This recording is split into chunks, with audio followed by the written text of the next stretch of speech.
بسم اللہ و باللہ وتوکلت علی اللہ قال اللہ تبارک و تعالی فی سورۃ البقرہ آیت نمبر 3۔ بسم اللہ الرحمن الرحیم الذین یؤمنون بالغیب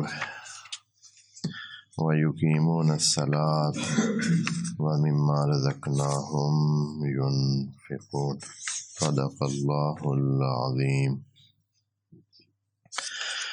اقامہ صلاۃ کے حوالے سے ہم نے پچھلی 3 نشستوں میں بات کی ہے۔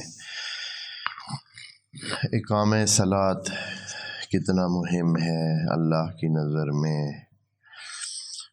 اور کیا وجہ ہے کہ یہ مہم ہے۔ دوسری نشست میں یہ عرض کیا ہے، اور اس سے بعد والی نشست میں ہم اس اہمیت کی تکمیل کے لیے اور اس کے مقاصد کو پورا کرنے کے لیے کس انداز میں نماز ادا کر سکتے ہیں، تاکہ وہ چیز حاصل ہو جو کہ خدا کریم کی مد نظر ہے، جو اس نے ہمارے لیے اس نماز کو ایک جزو واقعی اور جزء حقیقی قرار دیا ہے دین کے لیے۔ نماز کے اہتمام کے لیے، یعنی اقامہ نماز کے لیے 3 ابتدائی مراحل پہلے ہم اس پہ بات کر چکے ہیں۔ ایک دفعہ میں بہت سرسری انداز میں ان کا ذکر کر دیتا ہوں۔ سب سے پہلے یہ تھا کہ انسان ایک متمرکز ذہن کے ساتھ نماز کی طرف آئے، یعنی بکھرے ہوئے ذہن کے ساتھ، سکارا ذہن کے ساتھ، نشے کی حالت میں، ایسے سکیٹرڈ مائنڈ جسے کہتے ہیں کہ بس 100 سوچیں ذہن میں ہیں اور انسان نماز کی طرف آئے۔ تو اس طرح کا نماز کی طرف آنا خدا کریم کو بالکل بھی پسند نہیں ہے، جیسے کہ ہم انسانوں کو بھی پسند نہیں ہے۔ اگر آپ کے سامنے کوئی بندہ کھڑے ہو کر ایسے ادھر ادھر کی باتیں کر رہا ہو، کوئی جم کر صحیح طریقے سے جملے ادا نہ کر رہا ہو، تو آپ اس کو کیا کہتے ہیں کہ آپ کو کیا ہوا ہے؟ ہاں، ادھر ہیں سے ہی آپ جو باتیں کر رہے ہیں، آپ خود بھی آپ کو باتوں کا ہی پتہ نہیں ہے کہ کیا کہہ رہے ہیں۔ تو جیسے انسان ایسے پسند نہیں کرتے ہیں کہ ان سے خطاب کرنے والا، ان سے بولنے والا بندہ بدحواس ہو کر باتیں کرے اور بہکی باتیں کرے، اور کوئی اس کو اپنی باتوں کی ترتیب اور ان کی جو معانی ہے ان کی طرف متوجہ نہ ہو، تو اسی طرح خدا کریم بھی نہیں چاہتا ہے۔ تو پہلی شرط ہے وہ یہ ہے کہ حتی تعلموا ما تقولون، اس انداز میں خدا کے پاس آئیں کہ جو کچھ کہہ رہے ہیں اس کو جانیں۔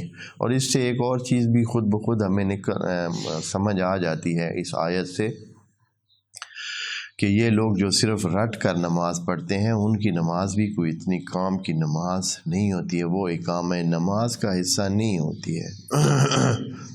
جیسے کہ اکثریت لوگ صرف رٹے ہوئے ہیں اور نماز کو رٹا ہوا ہے، اور پتہ ہے کہ بسم اللہ سے شروع کرنا ہے اور آخر تک السلام علیکم ورحمۃ اللہ پہ ختم کرنا ہے۔ باقی یہ ہے کہ ہم نے یہ درمیان میں کہا کیا ہے، کیا باتیں کی ہیں، یہ ہمیں کوئی پتہ نہیں ہے۔ حالانکہ قرآن میں کہا گیا ہے کہ نماز کے نیڑے نہ آئیں، نماز کے قریب مت آئیں، حتی تعلموا ما تقولون، یہاں تک کہ آپ جانتے ہوں جو کچھ کہہ رہے ہیں۔ بھئی اللہ سے بات کرنی ہے تو بات کا پتہ تو ہو کہ کیا کہہ رہا ہے۔ یہ پہلا مرحلہ تھا کہ متمرکز ذہن کے ساتھ جم کر اور حواس کو اپنے کنٹرول میں رکھ کر صحیح متوجہ ہو کر آئیں۔ دوسرا جو مرحلہ تھا وہ جو کہ ہم نے پچھلی نشستوں میں عرض کیا ہے، پچھلی نشست میں وہ تھا کہ نماز کے لیے تیاری کرنا، صرف ذہن نہیں چاہیے، نماز کے لیے ایک باقاعدہ تیاری کرنی ہے، اور اس تیاری کے لیے خدا کریم نے ایک مرحلہ خود ہمیں بتا دیا ہے، وہ یہ ہے کہ وَإِذَا قُمْتُمْ إِلَى الصَّلَاةِ فَاغْسِلُوا وُجُوهَكُمْ وَأَيْدِيَكُمْ إِلَى الْمَرَافِقِ وَامْسَحُوا بِرُؤُوسِكُمْ وَأَرْجُلَكُمْ إِلَى الْكَعْبَيْن۔ یہ جو پانی کے استعمال کی تیاری ہے یہ خود ایک بہت بڑا اقدام ہے کہ انسان بالکل تیار ہو جائے اور نماز کی طرف آئے۔ ایک اور بات بھی اسی طرح اسی کے ذیل میں ہم نے کہی کہ وَإِذَا نُودِيَ لِلصَّلَاةِ مِنْ يَوْمِ الْجُمْعَةِ فَاسْعَوْا، کہا ہے فَاسْعَوْا، سعی کریں۔ سعی کرنے کا مطلب ہوتا ہے کہ تیاری کریں، ایسے نہیں کہ بھائی آ گیا بس بھائی جمعہ ہے تو چلیں اٹھ کے چلے گئے، نہیں، فَاسْعَوْا، سعی کریں، کوشش کریں، یعنی ایک ایسے انداز اپنائیں کہ پتہ چل رہا ہو کہ آپ تیاری کر کے آئے ہیں، بس ایسے اٹھ کے نہیں آ گئے ہیں، بلکہ اس کے لیے آپ نے اہتمام کیا ہے، اپنے سلسلے بنائے۔ تیسرا جو مرحلہ تھا اقامہ نماز کے لیے وہ تھا خشوع اور خضوع کا مسئلہ۔ خضوع اور خشوع کے بارے میں کچھ تو عرض کیا ہے کہ انسان، جیسے کہ کہا ہے کہ خشوع اور خضوع کیا ہوتا ہے، قرآن میں چاہا گیا ہے، خدا کریم نے کیا چاہا ہم سے، قد افلح المؤمنون، یہ سورہ مومنون میں ہے، پہلی آیت یہ ظاہراً، قد افلح المؤمنون الذین هم فی صلاتہم خاشعون، جو اپنی نمازوں میں خاشع ہوتے ہیں۔ خاشع کیا ہوتا ہے؟ کل عرض کیا ہے کہ یہ مرعوبیت کو کہتے ہیں، یعنی رعب میں ہونا، دبے ہوئے ہونا، سہمے ہوئے ہونا، ایک خاص قسم کا انسان کے اندر احساس ہوتا ہے کہ جو سامنے ہے وہ ہیبت رکھتا ہے، کوئی خاص حیثیت رکھتا ہے، کوئی خاص مقام رکھتا ہے، اور اس کی وجہ سے وہ بلا اس کے کہ وہ چاہے وہ خود بخود اس سے متاثر ہو رہا ہے، اور وہ کیا کرتا ہے، اپنے انداز کو، اپنے جسمانی انداز کو، ذہنی انداز کو ایسی ترتیب دیتا ہے کہ پتہ چل رہا ہوتا ہے کہ یہ بندہ مرعوب ہوا ہے، اس خاص کیفیت میں ہے۔ انسان کے اندر یہ کیسے پیدا ہوتی ہے، یہ خشوع کیسے پیدا ہوتا ہے؟ خشوع تب پیدا ہوتا ہے جتنی جس کی شخصیت آپ کے اندر ہوگی اتنا ہی اس کے حوالے سے خشوع آپ کے اندر ہوگا، خود بخود آپ سے خشوع وہ پیدا ہوگا جب آپ کے ذہن میں اس کا مقام، اس کی حیثیت وہ خاص قسم کی ہو جائے گی۔ یہی کیفیت ہے خدا کریم کے لیے۔ اللہ ہر بندے کے اندر ایک خاص قسم کا اللہ ہے، اللہ کا وجود، اللہ کا تصور، اللہ کے بارے میں جو سوچ ہے ہر بندے کی مختلف ہے، اور جو بندہ بھی بندگی کرتا ہے حقیقت میں وہ اپنے اندر والے خدا کی بندگی کرتا ہے۔ اگر کسی کے صرف زبان تک یہ چیز ہے کہ وہ اللہ کو جانتا ہے، بس زبانی جانتا ہے اور کچھ بھی نہیں، ذہن کے ایک بہت ہی ابتدائی حصے تک صرف اس نے سن رکھا ہے کہ اللہ بھی ہے اور یہ سارا جہان اللہ کا ہے، اور بس کبھی اس نے اس کو اپنے علم کے ہر زاویے پہ نافذ نہیں کیا ہے، اس نے اپنی آنکھوں پہ نافذ نہیں کیا ہے، اس نے اپنے کانوں پہ اللہ کو نافذ نہیں کیا ہے، اپنے ٹانگوں پہ نافذ نہیں کیا ہے، اپنے ہاتھوں پہ نافذ نہیں کیا ہے۔ اگر کسی کے ہر عضو میں اللہ رچ بس گیا ہو، وہ سمجھتا ہو کہ اللہ اس کے، یعنی اس طرح اپنی زندگی میں بنا لے اللہ کو کہ اس کا ہاتھ ہلتا نہ ہو سوائے اللہ کی مرضی کے، پاؤں ہلتا نہ ہو سوائے اس کی مرضی کے، آنکھ چلتی نہ ہو سوائے اس کی مرضی کے، زبان کھلتی نہ ہو جب تک کہ اللہ کی مرضی نہ ہو، اس صورت میں وہ بندہ جب اللہ کے سامنے آئے گا، جب اپنے آپ کو خدا کے سامنے پائے گا، تو اس کے سارے اعضاء سن ہو جائیں گے،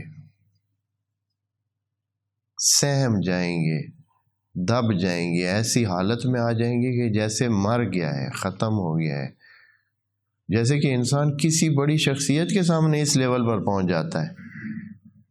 کتنے انسان ہیں وہ حتیٰ سانس لینا بھول جاتے ہیں، یعنی سانس لینا بھی وہ سمجھتے ہیں کہ اگر سانس لیا تو مجھ سے کوئی گناہ ہو جائے گا، اپنے سانسوں کو روک لیتے ہیں۔ اگر کوئی شخصیت آ جاتی ہے تو خدا کے سامنے بندہ حاضر ہے اور بول رہا ہے اللہ کے ساتھ، اپنے آپ کو پیش کر چکا ہے، اور اس حالت میں خضوع اور خشوع جتنا وہ کر سکے وہ اسی طرح ہی ہوگا۔ یعنی اسی لیے کہتے ہیں کہ انسان کی عبادت اس کی معرفت کے مطابق ہوتی ہے۔ جس کو معرفت نہیں ہے وہ تو ایسے ہی، جیسے کہ اگر فرض کریں ایک واقعہ ہے، تاریخ میں ہوا ہے کہ ایک بندہ کوفہ کے چوک میں، بازار میں ایسے ہی لگا ہوا تھا، مزاحیں کر رہا تھا، اور ہر قسم کے ہر بندہ جو بھی اس کے ہتھے لگتا، زبان اس کی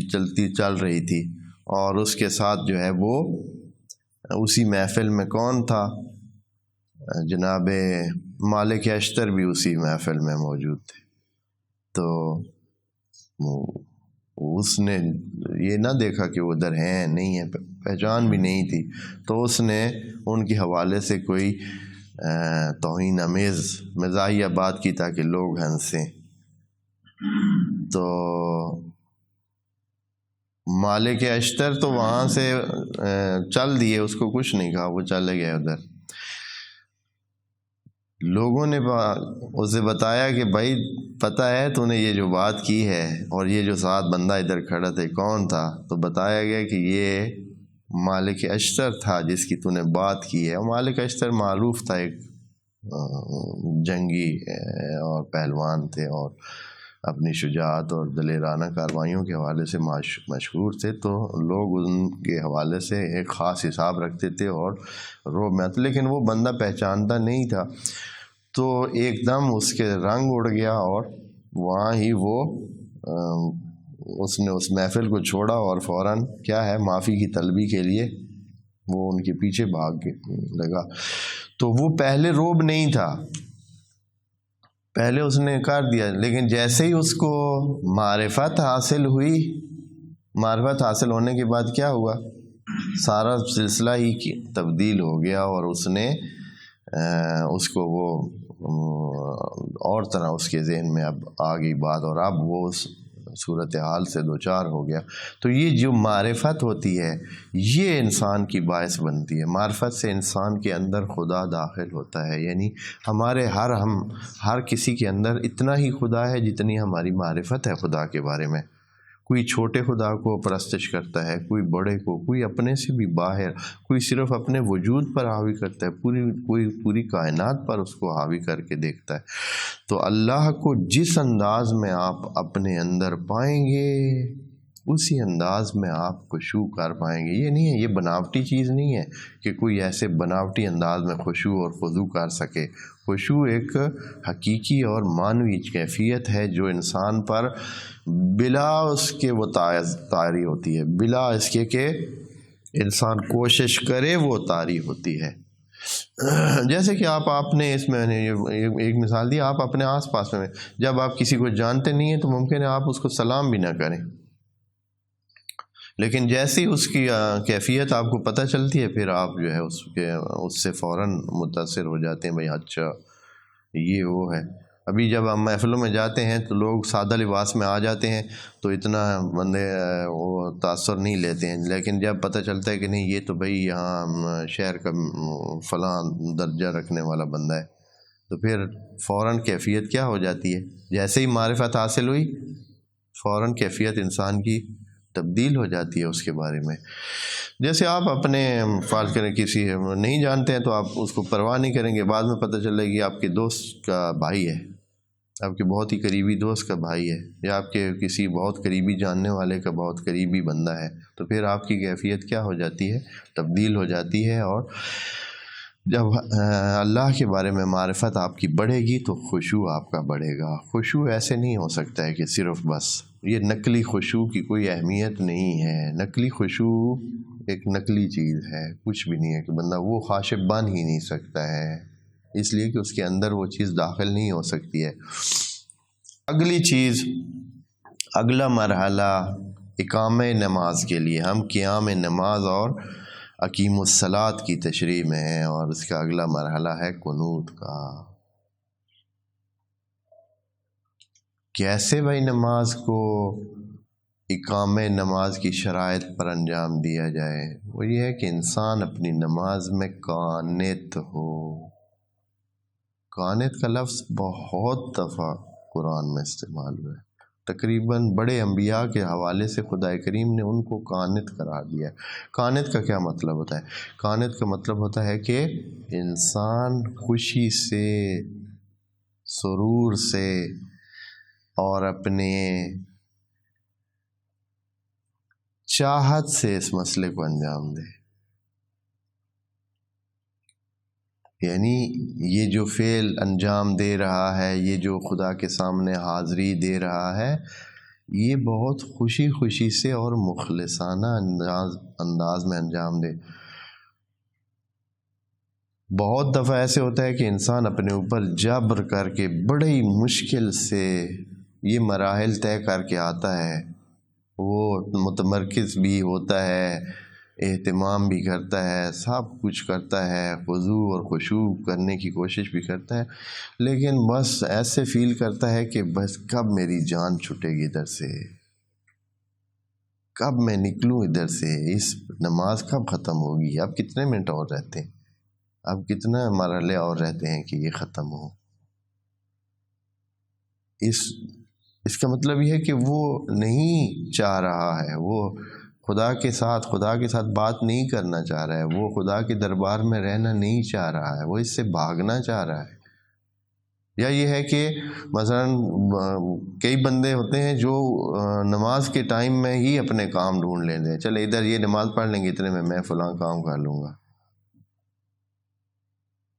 یہ قنوت کی علامت نہیں ہے. خدا کریم نے کیا کہا ہے قرآن میں؟ حضرت مریم اپنے محراب میں ہی ہوتی تھی، ہر وقت وضو کر کے وہ بندے خدا مسجد میں، اور مسجد کے بھی محراب والے حصے میں، یعنی عبادت والے حصے میں، کہ جہاں عبادت ہی کرتی تھیں، اور وہاں اتنی وہ قرب الہی کی اس میں پہنچی ہوئی تھیں کہ جب بھی حضرت عیسیٰ کلما دخل علیہا وجد عندہا رزقا، جب بھی حضرت جاتے تھے، حضرت زکریا جو ان کے رکھوالے تھے، دھیان کرنے والے تھے، تو ان کے پاس رزق پاتے تھے. پہلے سے ہی ہر چیز آئی ہوئی ہے بھائی، تو پوچھتے تھے کہ انا لک ھذا، یہ کہاں سے آتا ہے تمہارے لیے اتنا رزق، اور اتنے ہر چیز کھانے پینے کی ضرورت کی چیزیں ہوتی تھیں. تو وہ جواب دیتی تھیں کہ یہ اللہ کی طرف سے دیا ہوا رزق ہے، اور اللہ کی طرف سے آیا ہوا ہے، اور جنت سے آیا ہوا رزق ہوتا تھا جو حضرت کے لیے. تو ادھر بیٹھی ہوتی تھیں تو فرشتے ان کے ساتھ باتیں کرتے تھے. تو فرشتوں نے ایک دفعہ کہا، یا مریم اقنتی لربک، آپ بہت عبادت کرتی ہیں، بہت کچھ کرتی ہیں، شاید ابھی قنوت کا مرحلہ کامل نہیں ہوا ہے، یعنی ابھی اور ایک مرحلہ اور بھی ہے، اور وہ یہ ہے کہ اس عبادت میں، اس سارے کام میں جو آپ اللہ کے سامنے اپنے انجام دیتی ہیں اور بندگی کا اظہار کرتی ہیں، اس میں قنوت بھی شامل کریں. اقنتی لربک واسجدی ورکعی، اور سجدہ کریں اور رکوع کریں، قنوت کو بھی شامل کریں اس میں. قنوت کا معنی یہ نہیں ہے جو ہم سمجھتے ہیں کہ ہاتھ کھڑے کر کے دعا.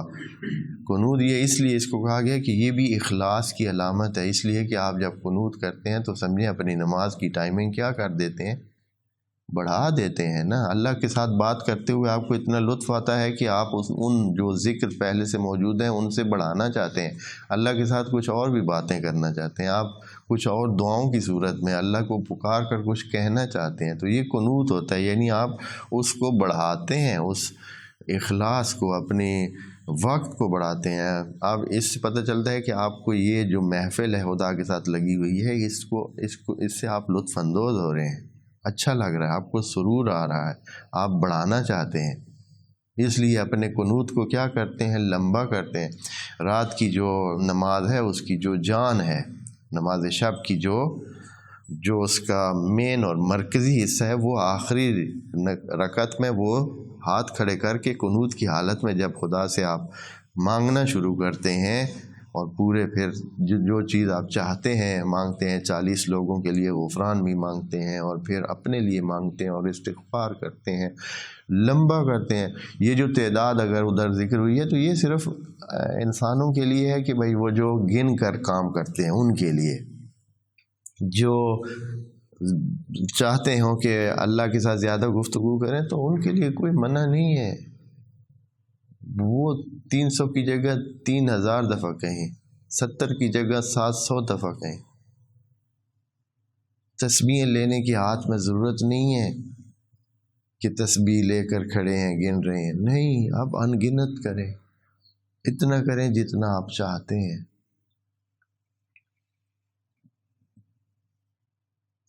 یا مریم اقنتی لربک واسجدی ورکعی، آل عمران میں 43 نمبر پر۔ یا یہ ہے کہ ایک اور صورت میں ہے کہ امن ہوا قانت آناء اللیل ساجدا وقائما، وہ بندہ جو کہ قائم رہتا ہے، ساجد رہتا ہے اور قانت رہتا ہے رات کو، اس کا آپ مقابلہ کسی ایسے دوسرے بندے سے کر سکتے ہیں جو رب کو مانتا نہ ہو؟ یہ قرآن میں اس بندے کی مثال دی ہے کہ جو رات کو قانت ہوتا ہے، ساجد ہوتا ہے، قائم ہوتا ہے۔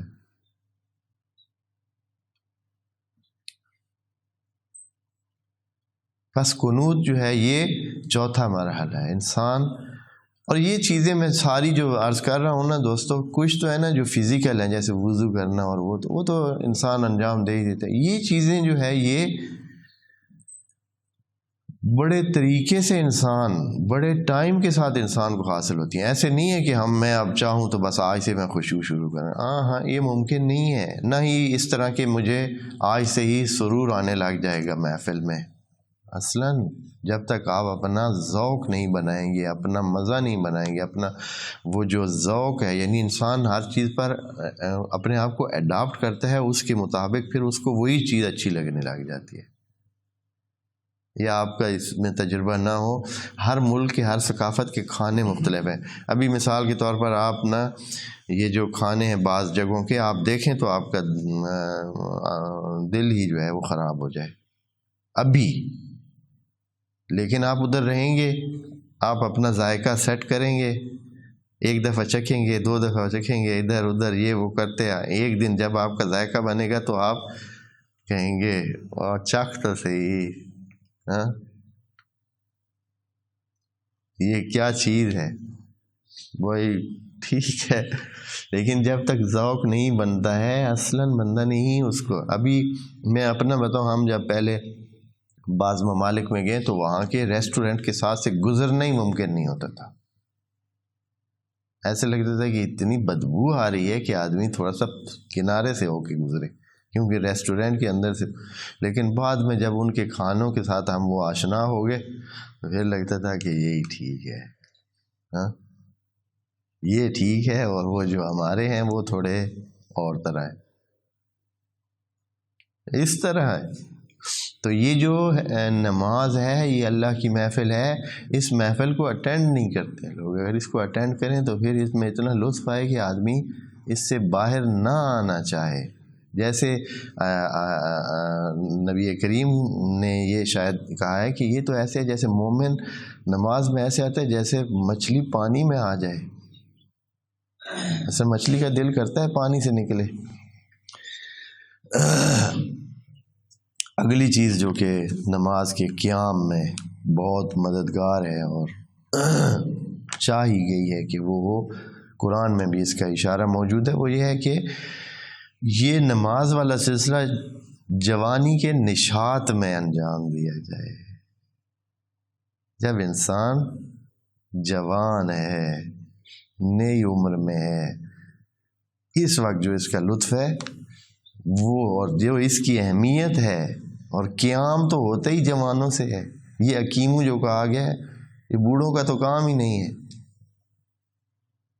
قیام کا مطلب یعنی جو قائم کر سکیں، اور یہ جو قیام کا ہوتا ہے زور انسان کا جو ہوتا ہے وہ اسی ہوتا ہے کہ بندگی کرتے ہوئے بھی انسان اپنے زور کے ساتھ بندگی کرے، اپنی طاقت کے حوال میں، جو ہر قسم کے کاموں سے رہا ہوا ہو، ہیں جی، جس کا اور کوئی کام نہیں ہے، چلیں آئیں چلتے ہیں مسجد میں، ادھر 4 بندے ہوں گے، کوئی بات بھی ہو جائے گی۔ اور اسی لیے ہمارے کیونکہ یہ چیزیں نہیں ہیں تو ہماری مساجد میں بزرگوں کی تعداد کیا ہوتی ہے؟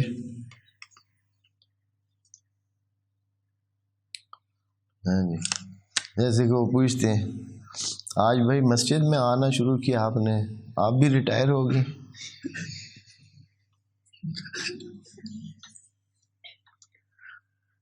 جب تک نوکری تھی کبھی مسجد میں نہیں آئے، ہاں آپ ریٹائر ہو گئے ہیں، 2 ہی کام رہ گئے ہیں، ایک بچوں کو پہنچانا اسکول میں اور دوسرا مسجد میں نماز پڑھنا۔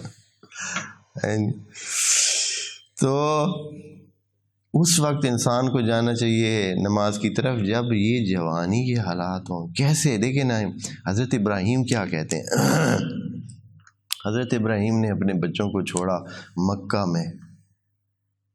میں، اب حضرت اسماعیل اور اس کی والدہ کو چھوڑا۔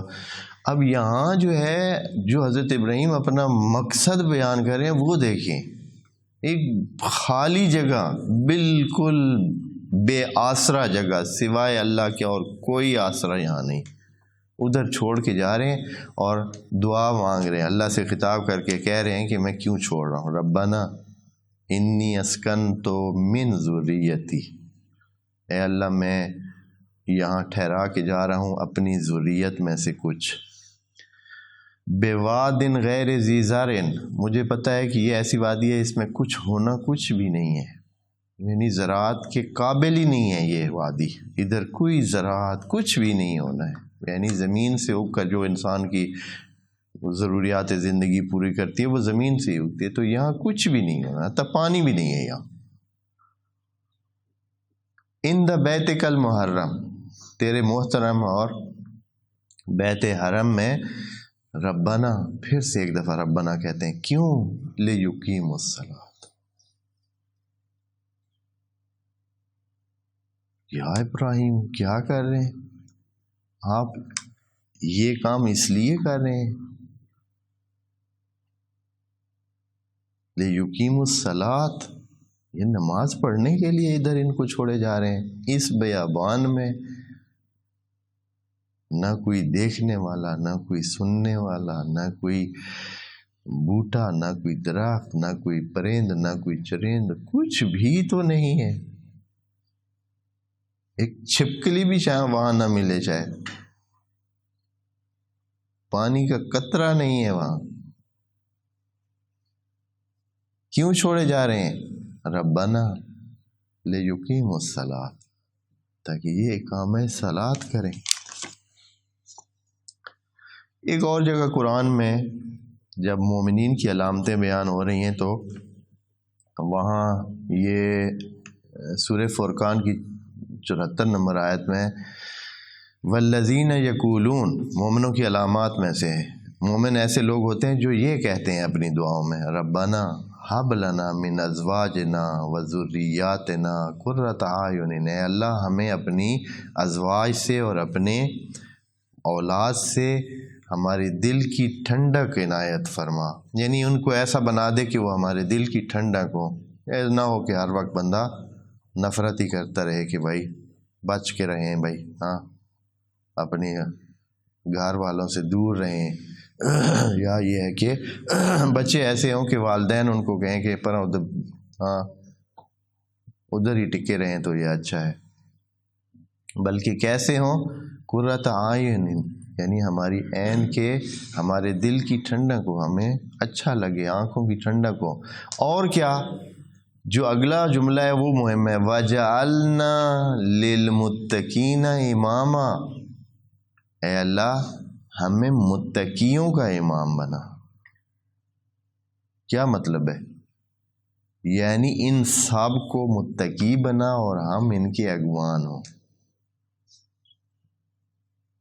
یعنی میری اولاد، میری ازواج کیا ہوں؟ متقیوں میں سے ہوں، اور میں ان کا کیا ہوں؟ سرکردہ ہوں، امام ہوں۔ ہمیں متقیوں کا امام بنا، یعنی ان کو متقی بنا دے۔ اور متقی کون ہوتے ہیں؟ جن کی ابھی ہم تعریف پڑھ رہے ہیں، والذین یؤمنون بالغیب ویقیمون الصلاۃ۔ یہ ذریہ میں سے چاہ رہے ہیں، خود تو بڑے ہیں، اللہ سے چاہ رہے ہیں کہ یہ ذریت جو ہے، یہ جو جوان ہے، یہ جو نوجوان ہے، یہ جو ابھی آ رہے ہیں، یہ اقامہ نماز کریں۔ بس جوانی میں اقامہ نماز کا لطف ہی کچھ اور ہے، اسی کی اہمیت ہے۔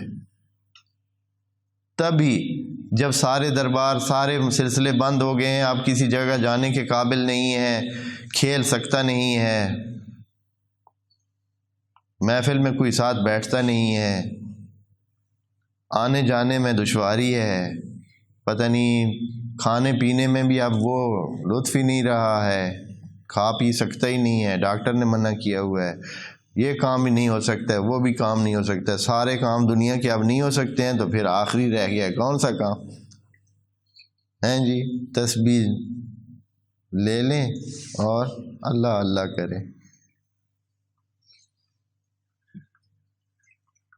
اس میں کوئی یہ اقامہ نہیں ہے۔ اقامہ نماز تب ہے جب ابھی آپ بہت سارے 100 کام اور ہے اور پھر آپ آتے ہیں نماز کی طرف، تب۔ تین چار اور بھی سلسلے ہیں۔ ایک اور صورت وہ یہ ہے کہ ٹائم تقریباً ختم ہے، ہمیں آج کل تھوڑی دیر ہو جاتی ہے، تو بہرحال اب ادھر ہی روک لیتے ہیں۔ کچھ اور بھی ابھی ہیں باتیں کہ جو نماز میں، قرآن میں جو ہے خدا کریم نے ان کو اہمیت دی ہے کہ یہ نماز آپ نے پڑھنی ہے نا، اقامہ نماز کرنا ہے، تو اقامہ نماز ایسے نہیں ہے کہ نماز کی اقامت کہیں اور چلیں جی بھاگم بھاگ رکوع میں شامل ہوا اور آخر پہنچا کر چل بیٹھو۔ تو اقامہ نماز بہت اور چیز ہے، اور اقامہ نماز میں ہی انسان کہاں سے کہاں پہنچ جاتا ہے۔ اور یہ وہ بیم ہے جو عمود الدین ہے، یہ نورانی بیم ہے جس کے ذریعے سے خدا کے ساتھ کیا ہوتا ہے، انسان کا جوڑ رلتا ہے، اور پھر وہ صفات الہیہ انسان کو ملنا شروع ہو جاتی ہیں، اور پھر جیسے کہ اس دن ہم نے کہا ہے وَكَذَلِكَ نُرِيَ إِبْرَاهِيمَ مَلَكُوتَ السَّمَاوَاتِ وَالْأَرْضِ، پھر خدا کریم ملکوت سماوات اور عرض انسان کو دکھاتا ہے اسی دنیا میں۔ پھر انسان سب کچھ دیکھتا ہے، پاتا ہے، ایک اور ہی دنیا میں چلا جاتا ہے، وہ اس محدود دنیا سے بہت کہیں وسیع دنیا ہوتی ہے۔ ہم انشاءاللہ اقامہ صلاۃ کے حوالے سے اگلی کچھ باتیں اگلے نشست میں عرض کریں گے۔ والسلام علیکم ورحمۃ اللہ وبرکاتہ۔